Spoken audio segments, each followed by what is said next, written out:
If there were chariots found in the Red Sea, it would probably have something to do with the crossing of the sea. There is a battlefield at the bottom of the Red Sea. We're not talking about a single shipwreck. We're talking about an entire Egyptian army. A recent high-tech dive has just uncovered what amateur explorers have claimed for years. Hundreds of chariot wheels, horse skeletons, and human remains perfectly preserved in coral. Is there any physical evidence on the seabed? Yes, there is. And we have some examples. Skeletons of humans, skeleton parts of horses and bulls, chariot wheels. This finding doesn't just support an ancient story, it threatens to rewrite it. And get this, Egyptologists are completely silent. The implications of this find are staggering, and the story behind it is even crazier. The $10 million secret. So here's the deal. In late 2024, a small, highly secretive team of divers, engineers, and underwater archaeologists launched a private expedition. This wasn't a university-funded project you read about in a boring journal. This was a quiet, covert operation funded by private backers to the tune of over $10 million. They were equipped with technology that most archaeological teams can only dream of. Advanced side-scan sonar, military-grade remotely operated vehicles, ROVs, with high-definition 4K cameras and hypersensitive magnetometers. They weren't just looking for old pots or a stray anchor, they were looking for something specific. Something that mainstream science insisted did not exist. They were looking for the lost army of the Pharaoh.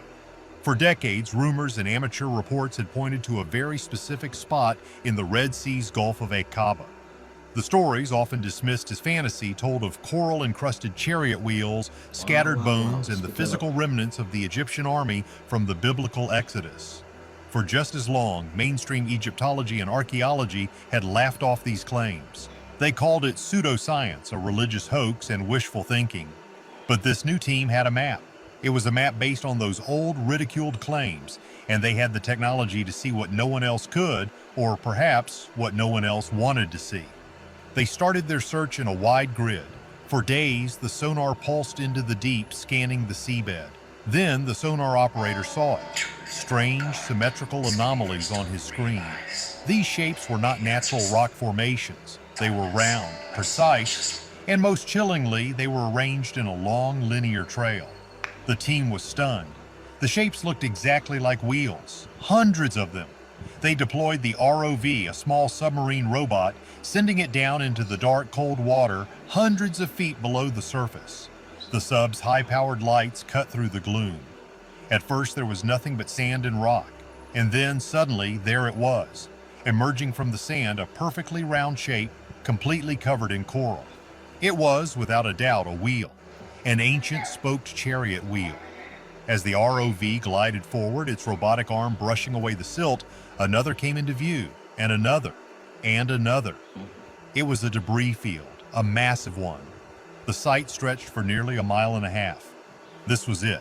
The team knew they had to go down themselves. This was too big to just observe through a camera. Elite deep-sea divers, many of them ex-military, prepared for a difficult and dangerous dive. As they descended into the silent deep, the sheer scale of the cataclysm became terrifyingly clear. This was not a single shipwreck. This was a military catastrophe, frozen in time. The seafloor was a war zone. It was littered with the remains of a fleeing or perhaps charging army. They saw wheels with 4 spokes, 6 spokes, and even 8 spokes. This detail is a massive wow factor. Why? Because these specific designs match perfectly the different types of chariots used by the Egyptian army during the New Kingdom period. The 4-spoked wheels were older, but the 6 and 8-spoked wheels were the new, high-tech, stable designs used by elite warriors and the Pharaoh himself. Finding them all jumbled together was a snapshot of the entire Egyptian chariot corps. But it wasn't just wheels. They found twisted metal fragments that looked like axles. They found what appeared to be the tangled, rectangular remains of the chariot cabs themselves, now just piles of corroded bronze and petrified wood, all fused to the seafloor by centuries of relentless coral growth. What most people don't realize is that the divers reported an overwhelming, eerie feeling of dread. They were swimming through an underwater graveyard, and then they found the bones. Tangled within the chariot debris, just as the old reports had claimed, were bone shards. Hundreds, possibly thousands of them, Some were Wow. clearly Speak animal, up. the skulls, ribs, and femurs of horses, exactly where they would be if they were still harnessed to the chariots. But others were unmistakably human. Welcome back to our YouTube channel. What a very powerful historical fact. I've engaged a lot of people in some conversation and I've seen them tell us that these things did not happen.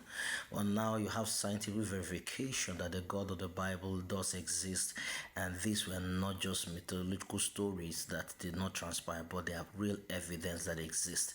And so God is alive, God exists, the God of the Bible is alive. If you believe in that, type amen in the comment section. Says God is alive and he is well. And if you're not subscribed to the YouTube channel, hit this notification button. God bless you.